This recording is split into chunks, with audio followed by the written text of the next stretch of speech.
Et une question ce soir, où va la Grèce? Alexis Tsipras a une nouvelle fois réussi son pari avec cette victoire aux législatives.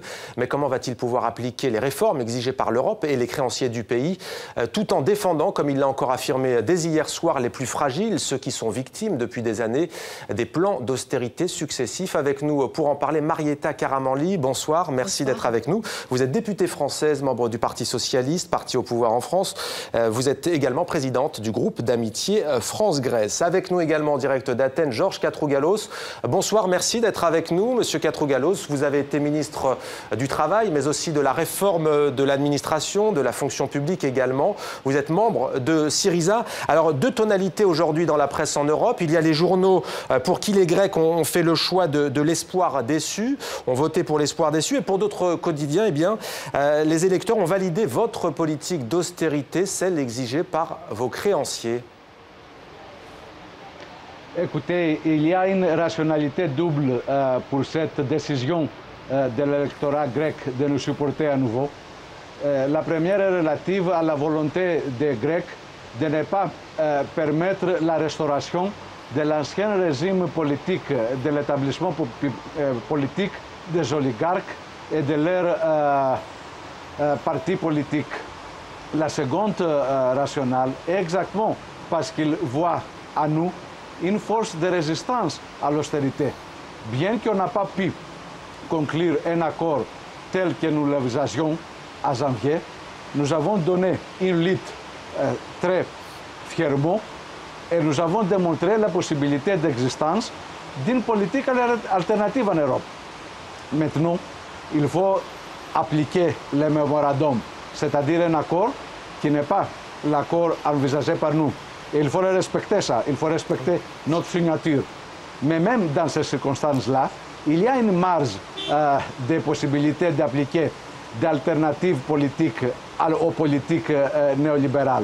Et c'est pour cette raison que le peuple grec nous a donné ce deuxième mandat, pour respecter nos obligations vers nos créanciers, mais sans retourner à une politique pure néolibérale. Georges Katrougalos, on entend la pluie et les orages derrière vous, la météo capricieuse aujourd'hui. Vous êtes un fidèle parmi les fidèles du chef de file de Syriza, Alexis Tsipras, même en pleine tempête. Quel rôle allez-vous jouer ces prochaines heures? Vous avez déjà été ministre, on va connaître la composition du nouveau gouvernement. Dans quel ministère vous sentiriez-vous le plus utile à votre pays?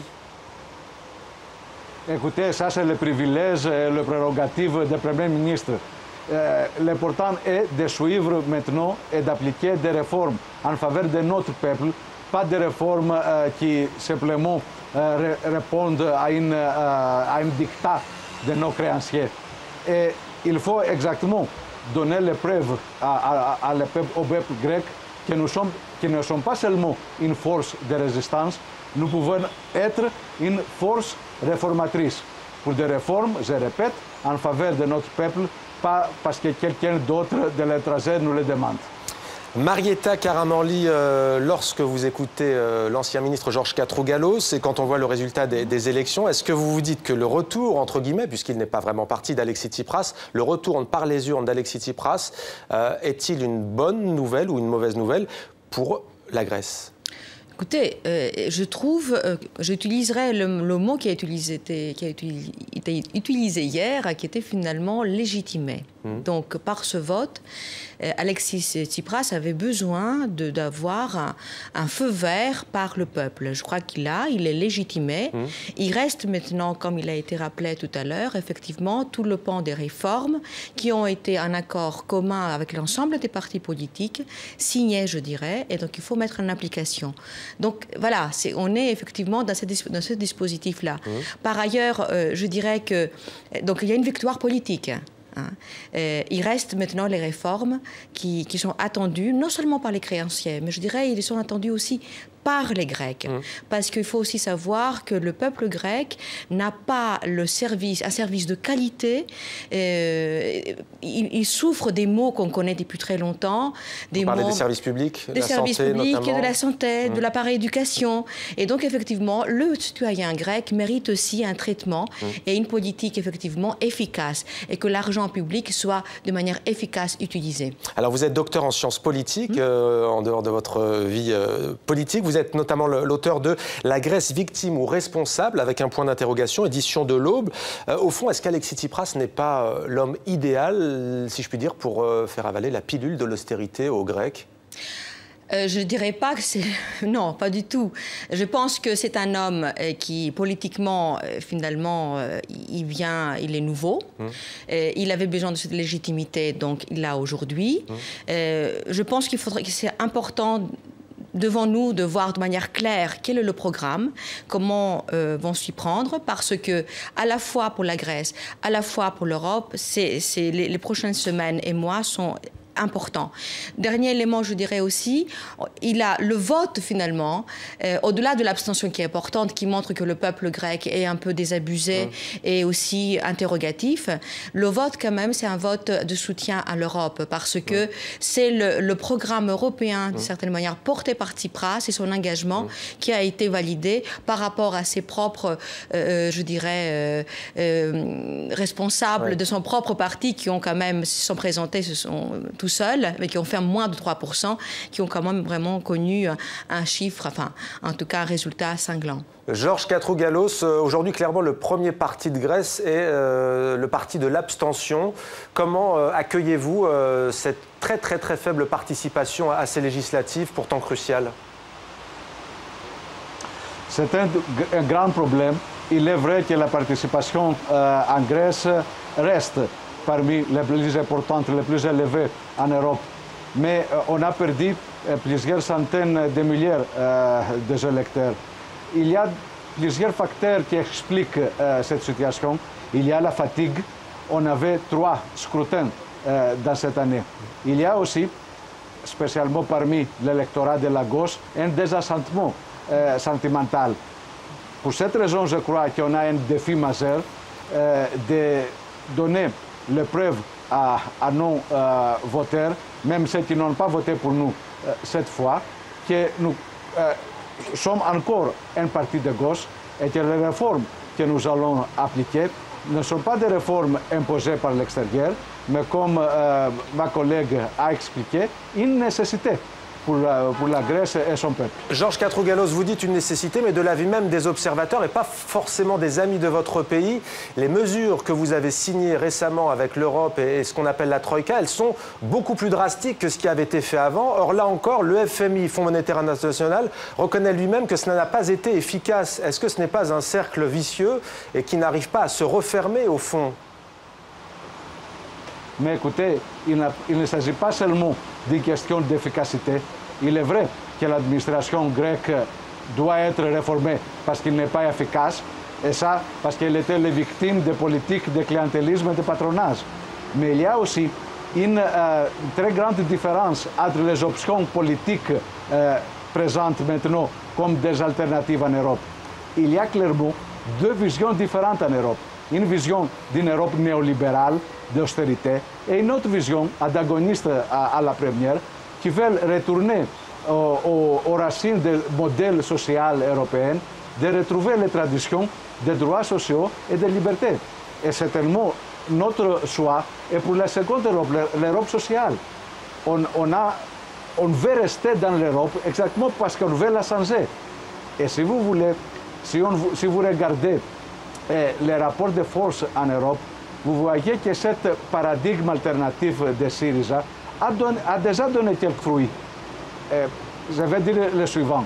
Comme Syriza, le gouvernement de Syriza ne serait pas possible sans les indignados espagnols, l'élection de Jeremy Corbyn à la tête du Parti travailliste au Royaume-Uni ne peut pas s'expliquer sans l'influence de la présence alternative du gouvernement de Syriza en Europe. Et j'espère que dans les mois qui viennent, on verra une gauche nouvelle, pas seulement comme une force de protestation, mais comme une force majoritaire qui veut gouverner d'une façon différente de cette orthodoxie néolibérale dominante jusqu'à maintenant. Marietta Karamanli, une réaction, une Europe sociale est en marche. Georges Katrogalos nous dit avec la Grèce, mais pas seulement, Podemos en Espagne, peut-être le nouveau chef des travaillistes en Grande-Bretagne. Quel est votre avis à ce sujet? On peut à la fois mener ces politiques d'austérité à l'échelle du continent et mener une politique sociale? Je pense que la rigueur ne pourra pas régler tous les problèmes. S'il n'y a pas de réformes structurelles, comme je l'ai évoqué tout à l'heure, s'il n'y a pas des réformes qui préviennent les inégalités qui existent, qui sont nombreuses en Grèce encore aujourd'hui, et s'il n'y a pas aussi une invitation de la société grecque à considérer différemment que le gouverner, c'est d'abord s'intéresser à l'intérêt général et pas les intérêts particuliers. Donc, si effectivement ces défis et ces objectifs sont gagnés par la Grèce et par le gouvernement aujourd'hui auquel on fait confiance, auquel l'Europe toute fait confiance, c'est demain montrer qu'un pays, un petit pays, sur le plan démographique, sur le plan de l'espace, peut finalement promouvoir d'autres façons de faire. Le défi est énorme, il est important, et le champ, je dirais, qui s'ouvre devant ce gouvernement, que je ne connais pas, je verrai ce soir comment il sera, et il est essentiel, il est important, il est essentiel, et il me semble qu'il faut lui faire confiance, mais il faut saisir aussi que la victoire politique est là, d'accord, mais la victoire des réformes reste à faire. Georges Katrogalos, je ne vais pas à nouveau vous demander si vous serez ministre, mais peut-être sur la tonalité de ce gouvernement que l'on s'apprête à connaître ce soir, qu'Alexis Tsipras doit dévoiler dans la soirée, peut-être même dans quelques minutes. Quelle sera sa différence avec les gouvernements précédents? Qu'est-ce qui fait que les choses vont changer, si ce n'est que les frondeurs aujourd'hui, comme l'ancien ministre des Finances Yanis Varoufakis n'est plus là? Qu'est-ce qui va changer? Qu'est-ce qui va être le déclic au fond? On a l'expérience qui nous manquait au commencement de notre premier mandat, et aussi on aura une cohésion beaucoup plus grande qu'auparavant, exactement parce que la sécession de notre ancien camarade nous a laissé un parti beaucoup plus solide qu'auparavant. Et maintenant, on a aussi l'expérience de négociation de ces 6 mois, et ce qu'on envisage à faire est d'essayer ces négociations ne restent pas une question bilatérale entre nous et les créanciers, exactement parce qu'il y a une dimension européenne. Ce qu'on a demandé est le Parlement européen d'être l'arbitre final et l'institution qui aura la surveillance sur les négociations. Exactement parce qu'on espère qu'à la fin de ces négociations, on aura une nouvelle situation en Europe. Georges Katrogalos, ancien ministre, et très probablement futur ministre à nouveau ce soir du gouvernement d'Alexis Tsipras. Marietta Karamanli, peut-être juste une réaction plus sur le plan humain. Vous êtes né en Grèce, vous y avez vécu. Comment vit-on cette situation de manière lointaine sur son pays? Il y a par exemple des gens qui souffrent, des retraités. Il y avait à un moment donné des rationnements alimentaires. C'était pratiquement un pays du tiers-monde, disons-le, hein, même si ce n'est pas évident à entendre. Non, comment vous viviez ça, vous? Écoutez, moi je pense que les réformes, comme les mesures qui doivent être proposées au peuple grec, il faut qu'ils soient soutenables. Ce qui a été plaidé par le président de la République, François Hollande, au niveau européen. Aujourd'hui, même la question du FMI, même la question de la soutenabilité, de toute façon, a été posée. Est-ce que les dettes, je dirais, publiques seront renégociées? La restructuration de la dette, c'est pas gagné. C'est pour ça que je disais tout à l'heure, il y a beaucoup de chantiers qui s'ouvrent aujourd'hui. Et c'est important de garder, finalement, cette permanence, cet engagement que le gouvernement de Tsipras précédemment et qu'aujourd'hui, mais aussi étudier au niveau européen avec l'ensemble des États. On a des États nouveaux, des petits États qui sont entrés récemment et qui sont beaucoup plus difficiles, avec qui on peut difficilement négocier avec eux. Merci beaucoup Marietta Karamanli, députée française, présidente du groupe d'amitié France-Grèce. Et merci à nouveau Georges Katrogalos d'avoir été avec nous en direct d'Athènes.